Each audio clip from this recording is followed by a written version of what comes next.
I can hear the poetry just by watching you. Yes.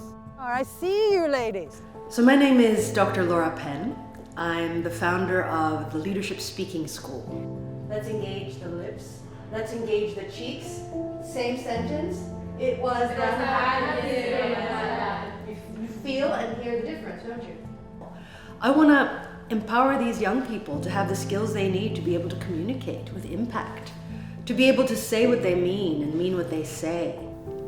It is our time as women to take up more space. It is our time as women to harness the power of our voices, and in particular, young women.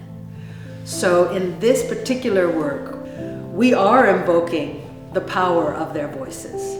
I am opening their eyes, hopefully their hearts and minds, to the fact that they have choices about how they can show up. Was I right? Was I wrong? Will I be forgiven? Wow.